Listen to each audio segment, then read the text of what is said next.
पूरे पाकिस्तान में बारिशें आ रही हैं, बारिशों का सिलसिला जारी है और जैसे ही बारिश का मौसम आता है तो पाकिस्तानी या तो समोसे पकौड़े खाते हैं या फिर मीठे पकौड़े जिनको गुलगुले भी कहते हैं तो बहुत पसंद करते हैं। और बारिश में इनका स्वाद ही कुछ और होता है, चाय के साथ बहुत ही लजीज लगते हैं। बनाने भी बहुत ही आसान है, झटपट में तैयार हो जाते हैं, कुछ ज़्यादा चीज़ें भी नहीं चाहिए होती, घर में पड़ी चीज़ों से बन जाते हैं। तो यहाँ पर हमने 1 कप लिया है आटा, गंदम का आटा जिससे रोटी बनाते हैं, और उसी कप का आधा जो है वो हमने चीनी ले ली है, और 1/4 कप जो है वो हमने सूजी ली है, सूजी जिससे हलवा बनाते हैं, और 1 चाय का चम्मच यहाँ पर सौंफ। बस यही चीज़ें हैं जो इसमें जाएंगी। और जिस कप से हमने आटा लिया था उसी कप को भर के हमने यहाँ पर पानी ले लिया है, और ये पानी थोड़ा थोड़ा इसमें डालेंगे ताकि बैटर जो है वो एकदम से इसमें गिल्टियाँ ना बन जाए, और इसको मिक्स करते जाएंगे। एंड पे मैं आपको बताऊंगा कि कितना पानी इसमें इस्तेमाल हुआ, लेकिन उससे पहले आप कमेंट में ये बताएं कि आपके इलाके में कैसी बारिशें हो रही हैं, क्या ज़ालाबारी तो नहीं हुई जिसको ओले कहते हैं, ओले तो नहीं बरसे, और आप किस शहर से हमारी वीडियो देख रहे हैं।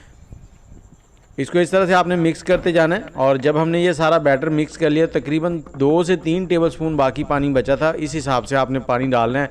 और इसकी कंसिस्टेंसी कुछ इस तरह की होगी, ये देखें आपके सामने है। इससे ज़्यादा पतला भी नहीं करना और इससे ज़्यादा गाढ़ा भी नहीं करना। और सूजी जो हमने डाली है उससे ये बहुत ही क्रिस्पी से बनेंगे। इसको अब 10 मिनट के लिए हम कवर करके साइड में रख देंगे, और 10 मिनट के बाद देखें मौसम खुशगवार है, बारिश का है मौसम बना हुआ है। और यहाँ पर हम एक लेंगे पैन के अंदर घी लेंगे, और घी कोई सा भी आप ले सकते हैं, ऑयल ले लें, घी ले लें। घी लेंगे तो उसमें ज़रा क्रंची बन जाएंगे, ऑयल में भी आप इसको फ्राई कर सकते हैं।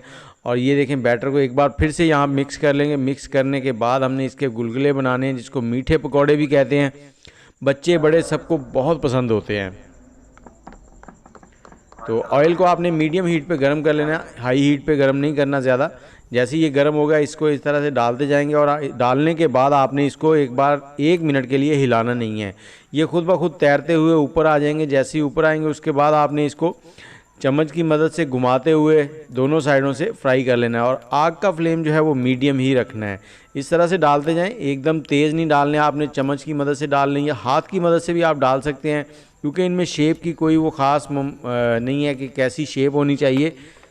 ये खुद ब खुद ही फूल जाते हैं, फूले फूले से बहुत ज़बरदस्त बनते हैं। और ये देखें झटपट में हमारे गुलगुले मीठे पकौड़े जो हैं वो रेडी होते जा रहे हैं। तो इसी तरह से आपने इनको फ्राई कर लेना है। लाइट गोल्डन सा जब इनका कलर हो जाएगा तब आपने निकालना है, लेकिन आपने इनको हाई फ्लेम पे नहीं पकाना। उससे क्या होगा कि ये बाहर से गोल्डन हो जाएंगे लेकिन अंदर से जो है वो कच्चे रह जाएंगे। जैसे ही ये गोल्डन हो जाए इनको आपने निकाल लेना, और इसी तरह से आपने सारे जो गुलगुले हैं उनको बनाते जाना है और उनको निकाल के साइड में रखते जाना है। 4 से 5 मिनट लगेंगे आपको यहाँ पे इसको फ्राई करने के लिए।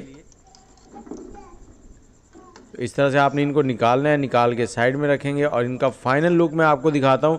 लेकिन उससे पहले आप हमारे चैनल को सब्सक्राइब कर लें, बेल का आइकन दबा दें ताकि हमारी सभी वीडियोज़ आपको बर वक्त मिलती रहें।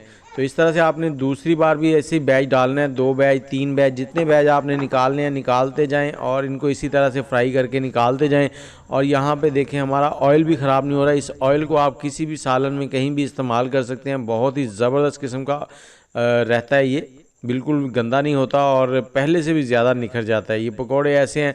मुझे इजाज़त दें, दुआओं में याद रखें। आप करें ये मीठे गुलगुले बारिश के मौसम में ट्राई। दुआओं में याद रखें। अल्लाह हाफिज़।